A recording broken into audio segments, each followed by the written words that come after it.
আসসালামু আলাইকুম। এটা ভিডিও নাম্বার 5। এই পিচ্চি হচ্ছে আমার বোন এবং আমার মেজো ফুপু। আমার বড় ফুপু চলে গেল, এদিকে বিপুল আঙ্কেল, ছোট ফুপা। তো আমরা সবাই জেদ্দা এয়ারপোর্ট থেকে এখন বাসের কাছে যাচ্ছি ট্রলিতে। এর মধ্যে শিলান্টি তার শাশুড়িকে ঠেলে ঠেলে নিয়ে যাচ্ছিল। আমিও তার সাথে একটু গাড়ি গাড়ি খেলতেছিলাম, যেহেতু তিনি আমার দাদুর সাথে একটু মজা করতেছিলাম। তারপরে ইপু এসে আমাকে কিছু ছবি তুলে দিল। ওই যে আমাদের বাস দাঁড়ায় আছে।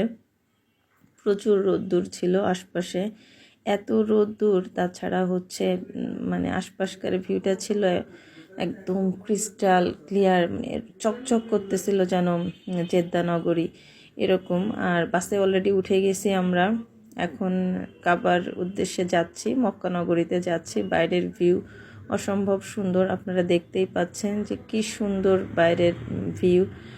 আর রোদ্দুর তো মানে সব কিছুই যেন চকচক করতেছিল রোদ্দুরে। বাসের মধ্যে আমরা সবাই আবার এটা পড়তেছিলাম যে লাব্বাইক আল্লাহুম্মা লাব্বাইক লা শারিকা লাকা লাব্বাইক ইন্নাল হামদা ওয়ান নিমাতা লাকা ওয়াল মুলক। এবং আমাদের মোয়াল্লেম চাচা যখন আমাদেরকে এটা পড়াচ্ছিল, ভিতর থেকে একটা অন্যরকম ভালো লাগা কাজ করতেছিল।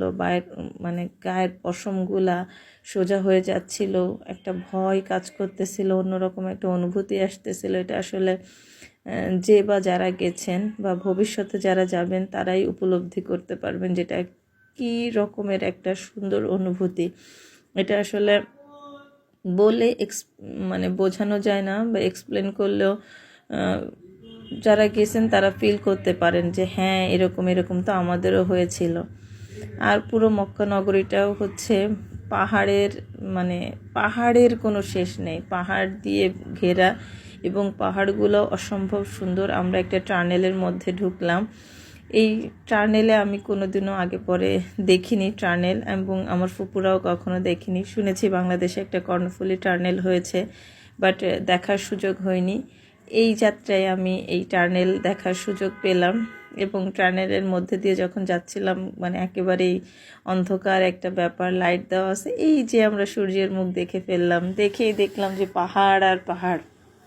পাহাড়গুলো হচ্ছে একদম পাথরের পাহাড়, এবং এই পাহাড়ের ব্যাখ্যাও শুনলাম যে মানে এই পাথরগুলোতে নাকি মার্বেল পাথর তৈরি হয়। এই যে আমরা হোটেলের কাছে চলে আসছি, হোটেলে ঢুকেও গেছি, এবং আমরা হোটেল থেকে একটু রেস্ট নিয়ে বাইরে আসছি সিম কেনার জন্য।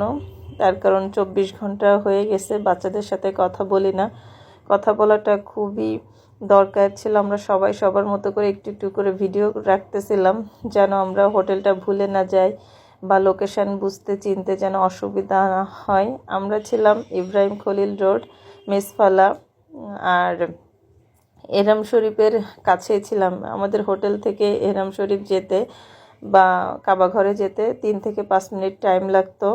এবং এখানে কত কবুতর, এটা হোটেলের সামনে ছিল, প্রচুর কবুতর। এত কবুতর তো আমি কখনো দেখিনি, এবং ওই মুহূর্তে আমি জানতামও না যে কাবা ঘর কোন দিকে, জিজ্ঞেস করতেছিলাম। পরে ওই দিকে গেল, পাশে আরও অনেক কবুতর ছিল, এবং মানুষের কাছে জিজ্ঞেস করলো যে কাবা ঘরটা কোন দিকে।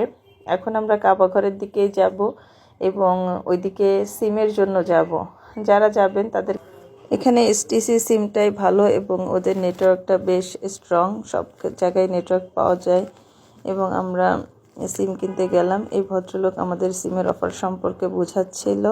আমার পাশে যে রোডটা দেখা যাচ্ছে ওটাই কাবা ঘরের রোড। ধন্যবাদ।